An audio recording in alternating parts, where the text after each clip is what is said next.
Start with a maintenance update for you. We completed our second round of mowing on secondary routes. Excuse me. And we have the majority of our primary routes done. They should be done later on this week. We've been daylighting around signs and intersections, replaced 3 large lines of pipe with some contractors.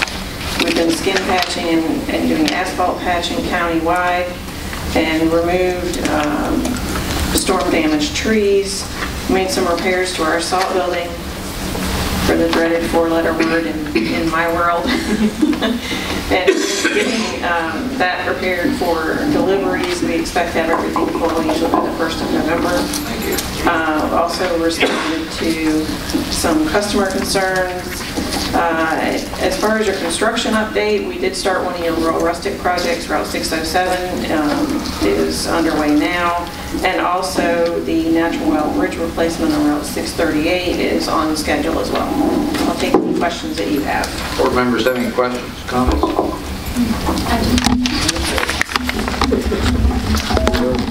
Ms. Cox. I have a couple, Susan. Today, actually, I had all 3 addressed to me. So one was on, if you're going south on 18 past Wolf Road, there's several trees on both sides that looks like that at any time they're going to fall. And that was addressed from a neighbor down the road there that was concerned about that. And then on Michael Road, I think he's one I had sent a while back. He mentioned that he was having some problems with I don't know if it's a culvert there or what, right when you start down into Michael Road before that little stretch that stayed maintained until you get to the swinging bridge.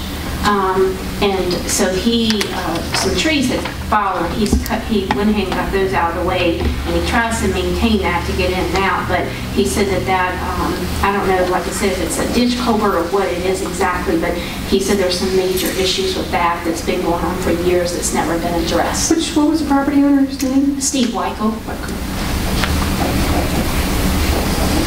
And the last one, and he said with that, if you would want to call him and talk to him, I can forward you his phone number again if you want. And also he mentioned the trees as well today when I talked to him about that too. He was the second person.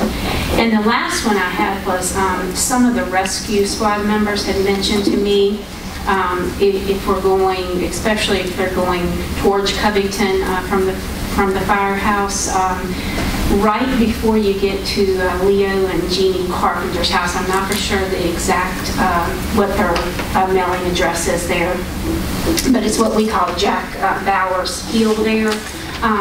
There's a dip, and when you come down off of that, you can be going slow or you can be speeding, but it hits. And this is on 18? This is straight on 18, and it's like I said, if you're going north on 18, it's right before you would get to Jeannie and Leo Carpenter's house there on the left-hand side.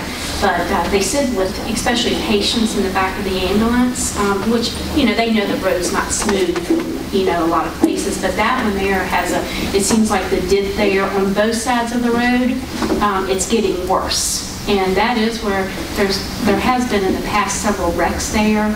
And I don't know if maybe, it's something with the water, because I know a lot of water. In the wintertime, it gets really slick through there.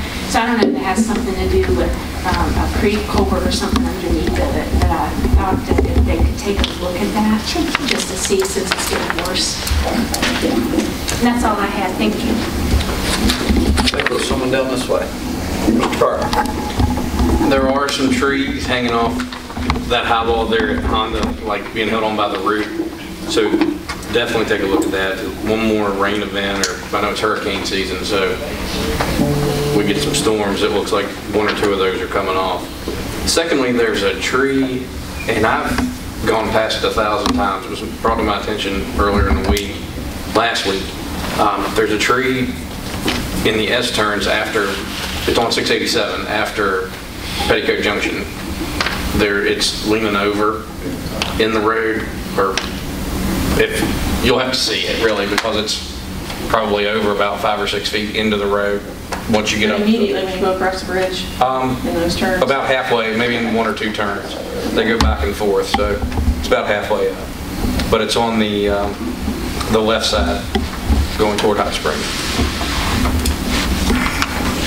Is that it? That's all I got. I've got one for you, Susan. Y'all replaced a large culvert right in front of my house, a little further down the road.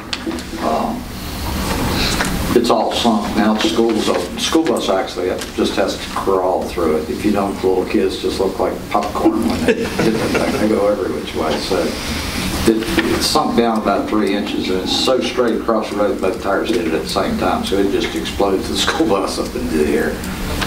Before the asphalt plant closes for the winter, you might want to skim a patch across that. We usually wind up having to do those a couple of times. That's just what it, welcome to putting in a pipe in a hard road.